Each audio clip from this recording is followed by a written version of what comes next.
E aí, pessoal, hello people, hello people! Vamos lá, mais uma aulinha hoje, gabarito de inglês comigo, Patrícia.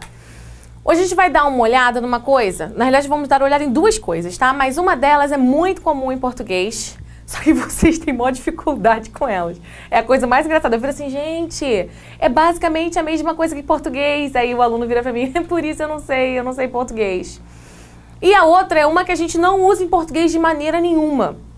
A gente acaba usando com outras estratégias, mas a gente não usa em português, que são a voz passiva, que a gente tem em português, e a causative form, que a gente usa em inglês, que a gente fala sobre outras pessoas fazendo algo por nós, tá? Então, assim, vamos começar com a voz passiva, mas antes disso, vamos começar com música, né? Gloria Gaynor e Westlife, aqui um pouquinho de voz passiva. Foi um parto pra pegar música pra essa aula, hein?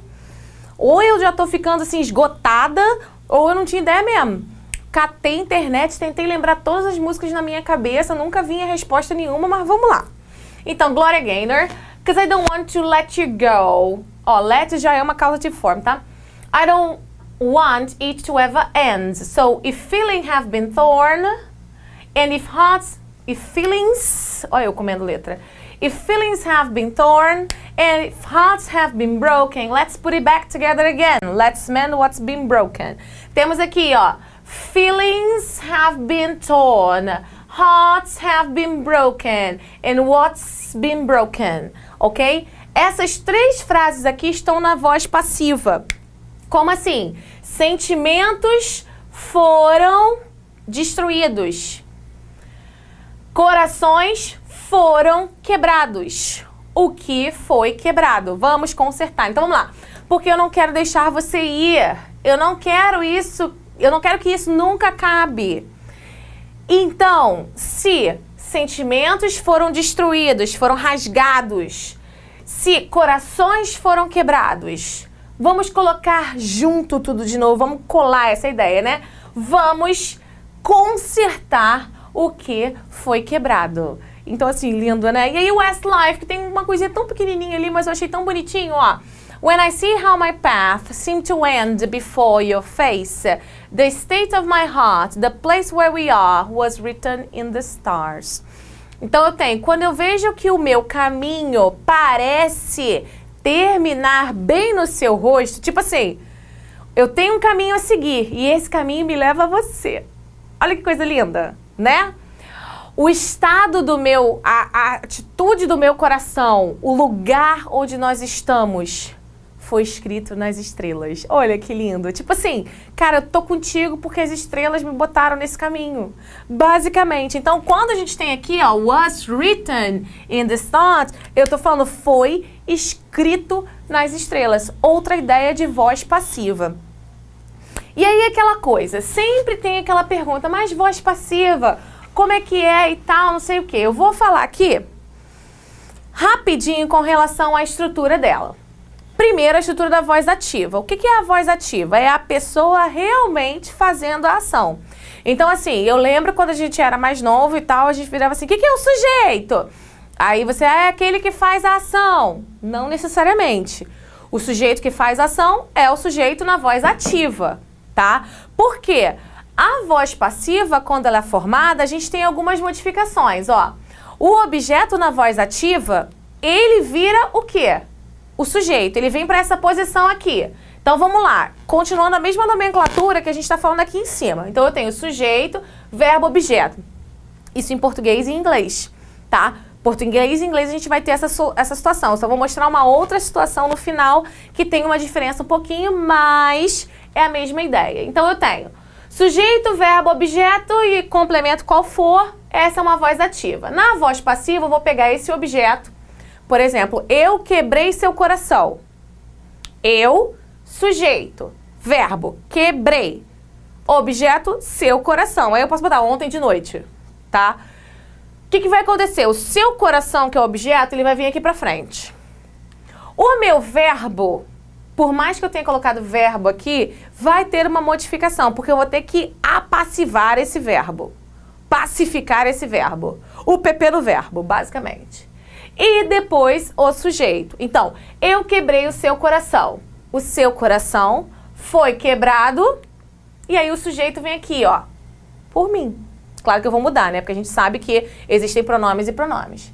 Essa estrutura aqui, colocando, ó, direitinho como ela fica, ó, sujeito da voz passiva é o objeto. O verbo na forma passiva. E o sujeito da voz ativa, ele vai virar o agente da passiva. E quando eu fizer esse agente da passiva, eu tenho que colocar um by ali, que é por. Por exemplo, o seu coração foi quebrado por mim. Tá? Então, assim, essa é a estrutura da voz passiva. Então, assim, a gente vai ver agora o que tem que estar presente sempre com relação à voz passiva. Porque a voz passiva, ela tem uma estrutura a ser seguida. Ela não pode ser feita de qualquer maneira, tá? Então, quando a gente fala da voz passiva, a gente tem, como eu falei, temos que ter um sujeito, temos que ter um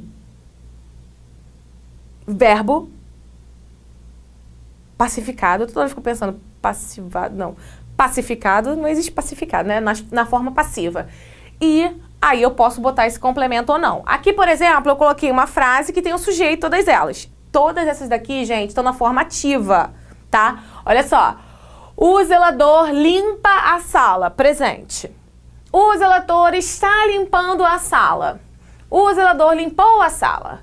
O zelador tem limpado a sala. E o zelador vai limpar a sala. O que acontece é, vou formar a voz passiva de cada uma delas. Primeiro, tenho que identificar quem é quem. Eu tenho aqui, ó, sujeito da voz ativa. O verbo que está no presente simples. E o objeto. O que vai mudar de uma para outra? O tempo verbal. Ponto. Só isso. Então, eu tenho aqui, ó, is cleaning, cleaned, has cleaned, will clean e o cleans. Aqui eu tenho present continuous. Aqui eu tenho simple past, present perfect e future com o will. Por que eu marquei tudo isso, gente? Porque para eu colocar o meu verbo na voz passiva, eu tenho que saber primeiro qual é o tempo verbal. Porque eu não posso falar, por exemplo, o zelador limpa a sala e bota a sala foi limpa. Eu tô falando do presente, então a sala é limpa. Então, the janitor cleans the room. Vai ficar como? Vou botar o objeto no lugar de sujeito da voz passiva. Vou colocar o meu verbo na forma passiva. E vou colocar o by com o agente da passiva. Então fica, the room is cleaned by the janitor. The janitor is cleaning the room. The room is being cleaned by the janitor. The janitor cleaned the room. The room was cleaned by the janitor. The janitor has cleaned the room. The room has been cleaned by the janitor. E a última, the janitor will clean the room. The room will be cleaned by the janitor. E aí o que acontece, gente? Olha aqui. Aqui é o meu verbo apassivado. Pacificado. Sei lá o quê. A gente já chegou à conclusão que ainda não resolvi um problema que é com relação ao que se faz com esse verbo em português, né? Tá. Meu verbo está pacificado. O que acontece é, esse meu verbo pacificado, ele possui duas partes. Ele possui a parte que é o próprio verbo, só que aqui é no particípio passado. Se vocês repararem, todos eles são iguais, porque eu tô falando do mesmo verbo, né? A gente lembra que o particípio passado é aquela terceira coluna. E com relação a verbos regulares é o ED. Então, olha só, todos eles têm cleaned. Todos. O que muda A única coisa que vai mudar em todas as minhas frases com relação a essa mesma ideia do janitor limpando a sala é que o verbo to be, que é o nosso verbo de ligação em inglês, que é o verbo ser ou estar, e que é o verbo que faz com que um outro verbo possa ser pacificado, ele é o UPP dos verbos, vai ter que estar declinado no tempo verbal que eu pedi. Como assim? Olha aqui, ó. Não tá no present simples. Present simples foi ótimo, né? Present simple. Or simple present. O que vai acontecer? Eu vou ter que colocar o meu verbo to be no presente simples. E a gente sabe que o verbo to be no presente simples é is, am e are. Como eu tô falando the room é it. Por isso que é it is. Quando eu falo de present continuous, quem é que eu tenho que botar no present continuous? O próprio verbo to be. Como é que é o verbo to be no present continuous? A gente não sabe que todo verbo no presente continuous eu vou ter o am, o is ou o are, mais o verbo principal, mais o ing. Quem é o verbo principal nessa bagaça? Eu não estou declinando o verbo to be? Então aqui, ó. É esse carinha que eu vou mexer. Eu vou trabalhar só com o verbo to be, gente. Aqui ele tá verbo principal com ing e o presente do verbo to be, porque eu tô falando de present continuous. Nesse daqui, ó, simple past, quem é que vai ficar no simple past? O verbo to be, que nós temos duas formas. Was e were. Se é it, was. De novo, eu tenho que usar o present perfect. Quem é o present perfect? É o have ou has, mais o verbo principal no particípio passado. Quem é o verbo principal que está sendo declinado? O verbo to be. Estou usando o futuro ou também estou usando o modal. Vamos levar em consideração que é um modal aqui. O que acontece? Eu tenho que usar o meu modal mais o verbo na base. Qual é o verbo a base do verbo to be? Be.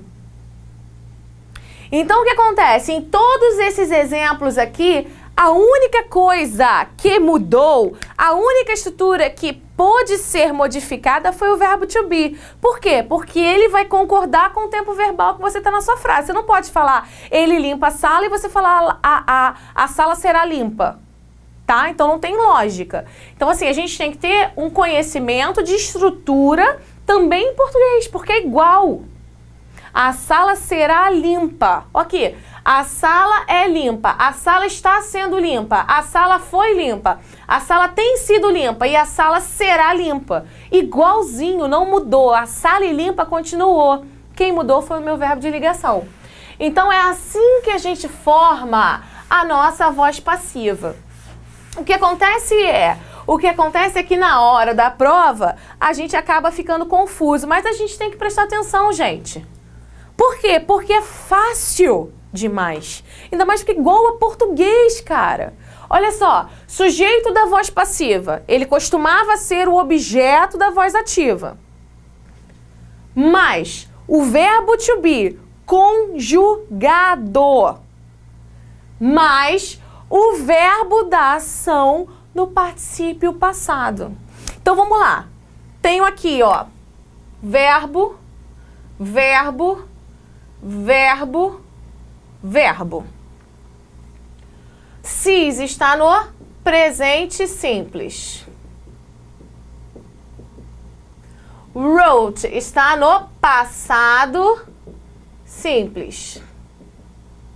De novo.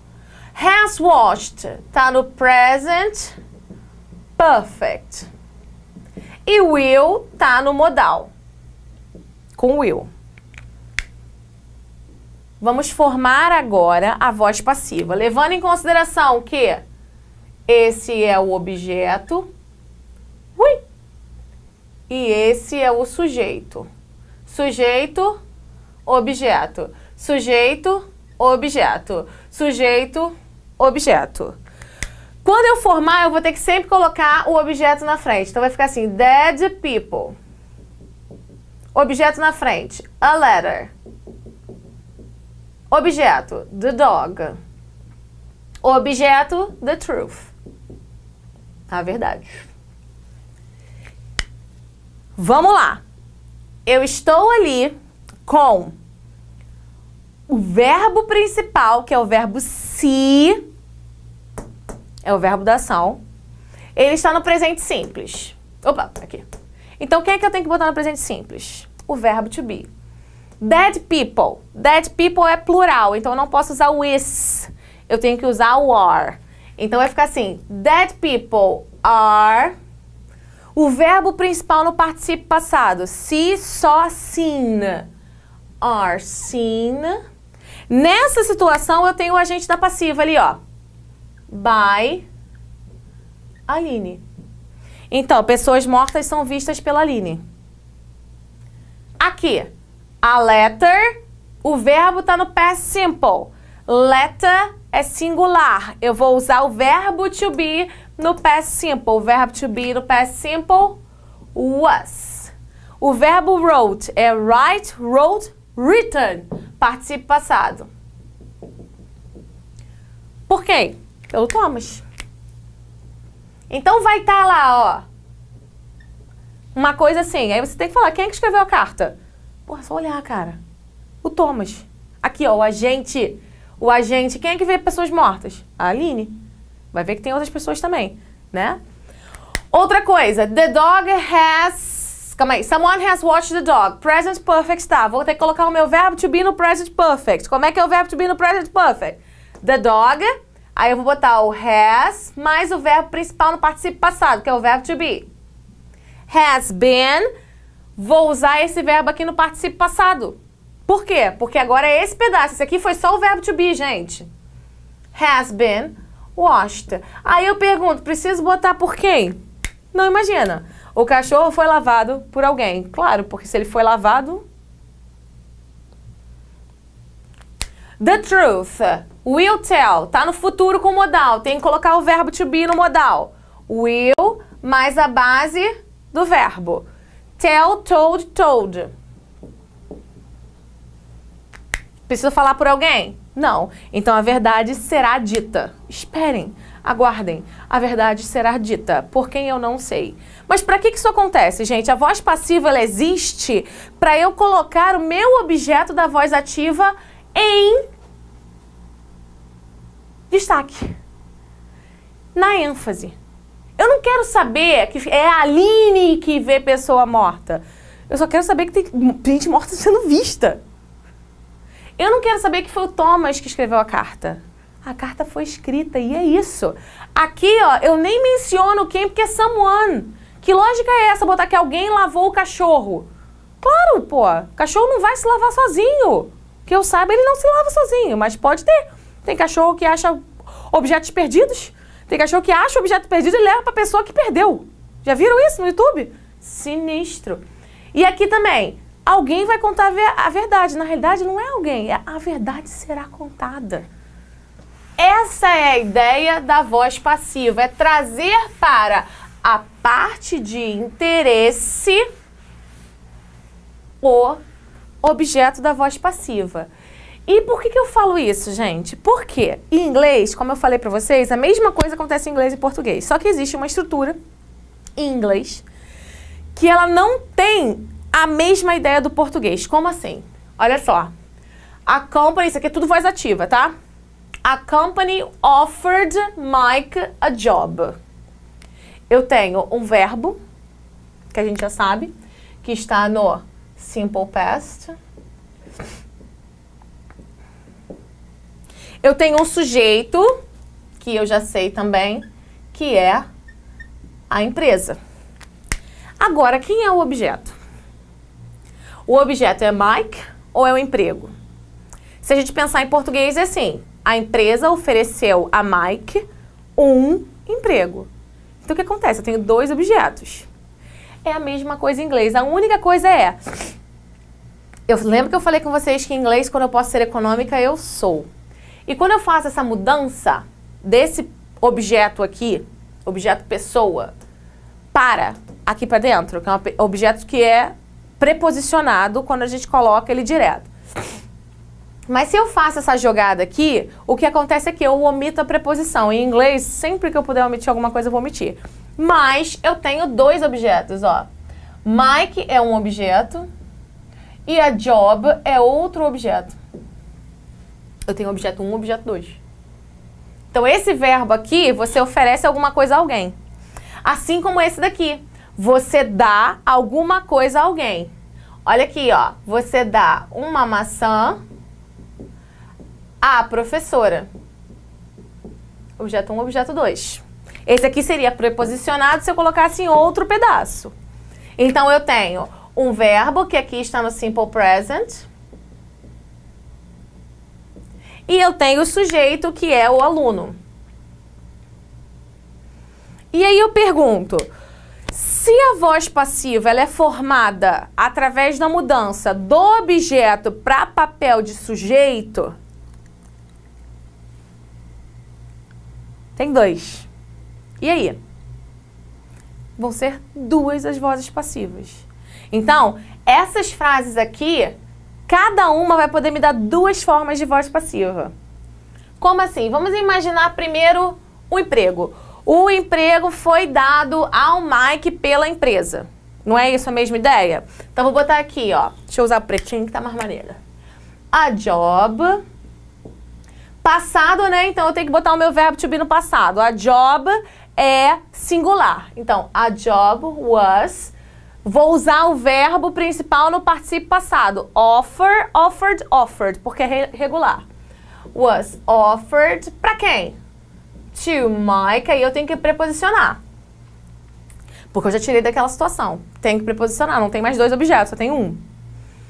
A job was offered to Mike, aí eu tenho by a company. Por uma empresa. Aqui é a mesma coisa. Uma maçã é dada pelo aluno para a professora, ou para a professora pelo aluno toda a aula. Então vai ficar an apple is given, porque é presente. Participe passado de give. Give, gave, given. Is given to the teacher by the student every class. Mas eu tenho dois. Então, eu posso fazer também uma voz passiva usando o Mike como sujeito e usando the teacher como sujeito. Vai ficar a mesma estrutura, gente. Olha só. E aqui não é the teacher, aqui é o Mike. Mike. Mike. Mike. Como o Mike é he, e eu estou usando o was aqui para it, também vou usar o was. Was offered, o quê? Que foi oferecido a Mike? A job by a company. Não traduz que vai soar estranho. Daqui a pouco a gente conversa sobre isso. Aqui, the teacher que vai virar o sujeito. A mesma coisa. Apple é it. The teacher, he or she. Então vai ser is given an apple by the student every class. Quando a gente faz essa tradução na nossa cabeça em português, é super tranquilo, né? O emprego foi oferecido a Mike por uma companhia. E a maçã é dada à professora pelo aluno toda a aula. Só que quando a gente traduz ao pé da letra a segunda frase, fica uma coisa estranha, ó. Mike foi oferecido o emprego pela empresa. A professora é dada uma maçã pelo aluno todo dia, toda a aula. Por que soa estranho? Porque a gente sabe que esses dois objetos aqui, eles são preposicionados. Então, se eu fosse fazer uma voz passiva com eles em português, eu colocaria assim: a Mike foi oferecido um emprego pela empresa. A professora é dada uma maçã pelo aluno toda a aula. Eu tenho que botar uma preposição antes. Em inglês, não. Não, não. E aí pode soar estranho. E aí essa situação de soar estranho, ela complica mais ainda. Porque, como eu falei para vocês, a voz passiva é para trazer para frente, trazer para a atenção, trazer para o spotlight, para ênfase, um objeto. Se eu tenho dois objetos, sendo que um é uma pessoa e uma coisa, para quem que eu vou querer dar atenção maior? Para a pessoa. Então, essa voz passiva aqui, ela impressionantemente é a mais comum em inglês. Então presta atenção na hora da prova. Porque pode estar isso aqui e você tá crente que é a professora que tá dando a prova. Tá dando, olha só, você vai fazer a tradução, ó. A professora está dando a maçã ao aluno. Então presta atenção, isso aqui é voz passiva, olha, presta atenção no agente da passiva que está sendo introduzido pelo by. Presta atenção, ela não está dando, ela é dada. Ó, ele não está oferecendo, ele não estava oferecendo, ele foi oferecido. Então presta atenção nisso numa interpretação textual, gente, que é o que mais pega. De verdade. E aí o que acontece? Quando a gente fala de voz passiva, a voz passiva ela não é só isso, né? Essa aqui é mais tranquila. Por quê? Porque eu só faço a mudança e tal. Mas na realidade não, a outra é mais tranquila. Essa aqui é mais parecida com o português. Por quê? Porque a gente tem a outra voz passiva que também existe em português, que é a passiva impessoal. É aquele do oferece, se faz, se disse, por aí, e assim vai. Eu tenho 4 informações aqui, ó. 4 informações que, por exemplo, podem ter sido passadas por um jornal.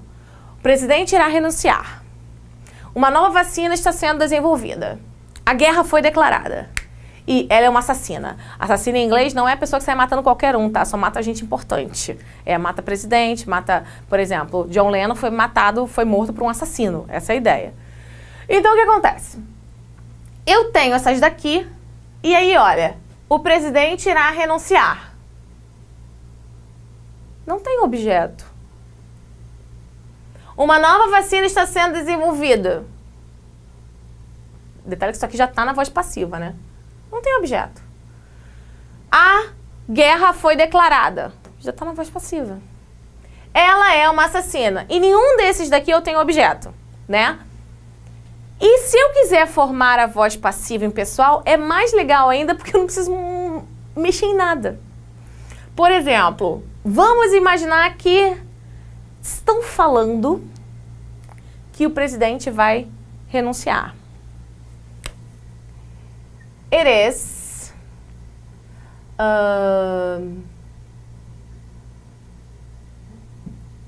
said that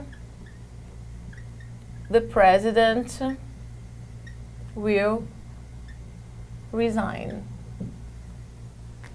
Então, é dito que o presidente irá renunciar. É pensado, é falado, é entendido, é compreendido, é aceito, é acreditado e assim vai. O que acontece é, para eu formar uma voz passiva, pode ser no presente, tá, gente? E pode ser qualquer tempo verbal. Por exemplo, it was affirmed that the war, ó, de novo, was declared. Então, foi afirmado que a guerra foi declarada. É dito, presente, é dito que a presidente irá renunciar. It's believed, então é acreditado que uma nova vacina está sendo desenvolvida. It was claimed that she is an assassin. Então, é dito, é afirmado, essa é a ideia do verbo claim, que eu sei pra caraca, em português a tradução, né? Coisa louca. Mas essa é a ideia, é afirmado que ela é assassina. Quem afirmou? Sei lá, cara, é afirmado. Quem é que afirmou que a guerra foi declarada? Sei lá, foi afirmado, foi dito. Quem é que acredita que a vacina está sendo desenvolvida? É acreditado. Quem é que disse que a presidente vai renunciar? É dito por aí, gente. Boca de Matilde, aprendi essa semana. Disse em boca de Matilde, né? Ou seja, é o rádio corredor, é a boca de Matilde, é a fofoca, é a ideia da impessoalidade. O jornal não pode colocar que isso vai acontecer e eu que tô falando. Não, ó, estão falando, tá se chegando à conclusão, é concluído. Então a gente tem vários verbos que podem se usar nessa voz passiva, porque tá sempre a ideia da impessoalidade. Isso pode acontecer, gente, aí tem que prestar atenção. Quem é que disse? Sei lá quem é que disse, cara. Disse por aí. E assim foi. Beleza? Vamos fazer um pipi, vamos beber uma água e depois a gente volta com causative form.